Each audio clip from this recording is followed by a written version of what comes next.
Do colors and or shades affect a person's emotions? 3/4 of the elderly with brighter colors get happier, and so the other nurses and I wear brighter colors to work. So from my understanding is that as the colors get brighter, the person gets happier, but if the colors are darker, a person is going to be a little more depressed. Does light really have an effect on a person's emotions? Definitely. At the nursing home, lighting has to be a lot brighter in the common areas. If they're in their bedrooms, they tend to turn their lights off and then they get depressed. A lot of patients are bipolar, so lighting and the weather has an effect on the patient's mood. There's such a thing as a light lamp that can be used to increase a person's mood. What are the components of our invention? Well, of course, we'll need a white, blank wall. We'll also need multiple colored lights. Last, we'll need multiple light switches for however many lights we have. Let's say we wanted to change the color of a wall. What kind of light bulb will work best to do this? With LED lights nowadays, you could do it with the incandescents, the old-fashioned light bulbs. They got all the different colors now.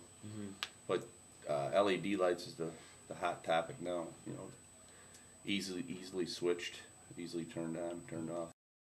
What's an LED light? They are a light source composed of semiconductor diode, meaning it has both positive and negative ends. My understanding is that as the current is running through the diode, as it passes from the positive end to the negative end, a photon is released, which is the particle that is producing the light. Depending on what materials it is made of, different colors of light can be produced.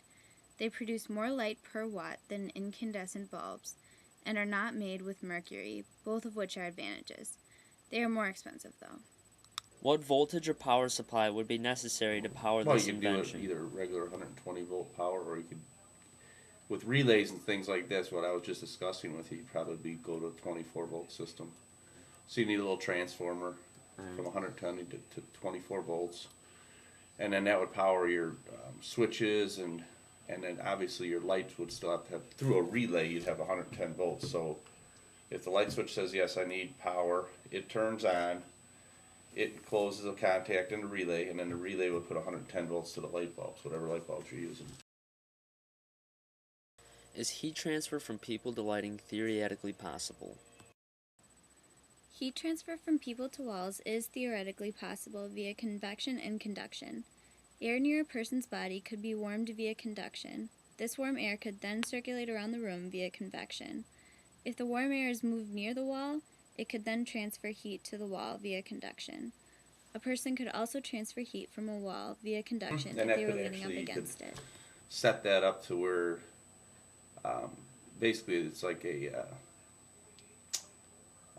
photo eye is what it actually is, but they've come a long ways with that stuff. Like you can enter a room, it's like a burglar alarm system. So if you enter the room, it's heat, it actually senses the heat other than the movement nowadays.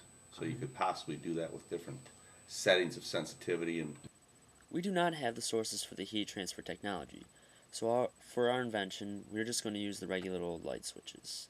Do you think LEDs have a growing future?